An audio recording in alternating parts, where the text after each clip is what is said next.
m'appelle Michel Vallier, j'ai 67 ans, ça fait 53 ans que je fais le métier. Et je suis naturaliste, taxidermiste.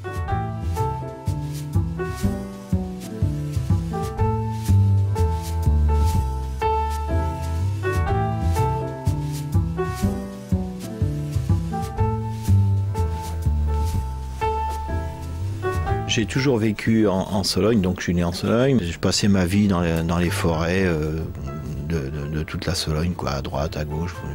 Et puis alors, sur le coup de moment que je voulais que j'apprenne un métier, il y avait un monsieur dans mon village qui faisait de la taxidermie. Alors j'ai dit tiens, je vais choisir ça. Et donc à 13 ans et demi, quand j'ai passé mon certificat d'études, je me suis mis en apprentissage. J'ai monté les échelons, j'ai eu du personnel, j'ai formé des apprentis, et puis voilà, ça j'ai suivi mon chemin, quoi.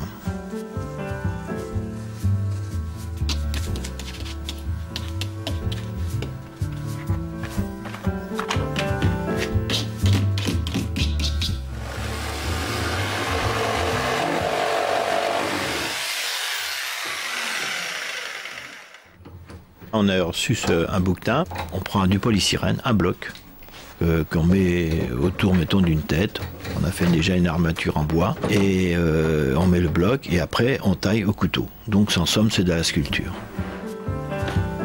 Nous, on n'utilise aucune forme, on fait tout nous-mêmes à la demande de la peau.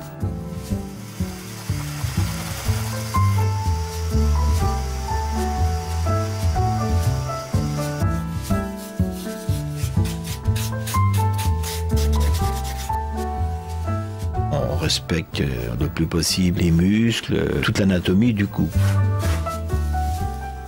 Là, on refait avec de la fibre. C'est la seule chose qu'on utilise pour refaire la mâchoire inférieure, le tour des joues, un peu dans les orbites aussi, au-dessus des orbites. On refait tout ça en fibre.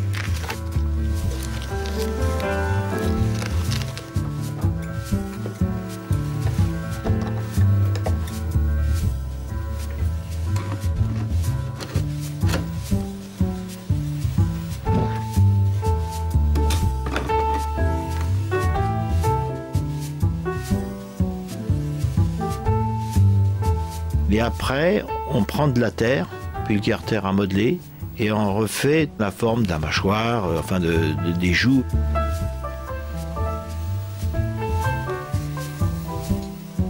Et là, on fait certaines veines, hein, qu'on est obligé de faire apparaître. Il faut que j'enlève les ficelles. Hein. Bah oui. Enfin, tu peux ici. On va refaire la veine, là. La veine de chaque côté. On prépare la peau, on l'amincit tout partout, bien comme il faut sur toute la surface. On amincit encore les lèvres, les yeux, on fait tout, on met la peau vraiment blanche, très souple. On fait l'essayage, enfermer la peau. Et puis quand on voit que tout s'applique bien, eh ben on commence à recoudre derrière, sur le dorsalement, quoi, entre les cornes jusqu'en bas où on doit coudre.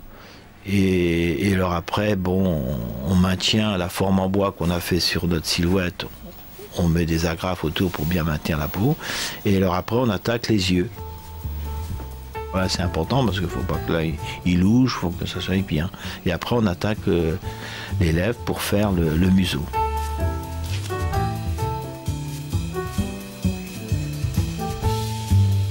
C'est surtout le pouce et l'index qui travaillent pour donner les formes. Comme un sculpteur qui met la pâte ou...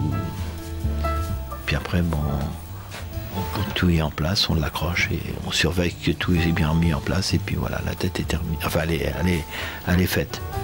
C'est donner quand même une attitude de l'animal qu'on voit dans la nature qui se casse pas la figure, quoi, qui est respecter toute l'anatomie le plus possible.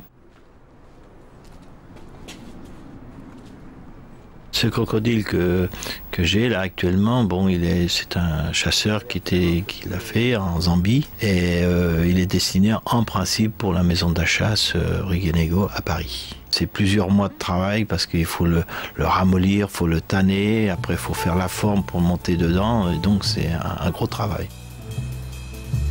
J'ai fait un éléphant entier pour président Bongo du Gabon, léopard, lion, enfin tout ce qu'on a le droit de chasser en Afrique, quoi. Le buffle, tous les antilopes, ou comme ça, quoi. Moi, j'ai fait dans ma carrière des animaux qui sont sûrement déjà en voie de disparition. Donc ça reste, c'est vrai, c'est des animaux qui vont rester dans des musées, que peut-être même des scientifiques s'utilisent après pour...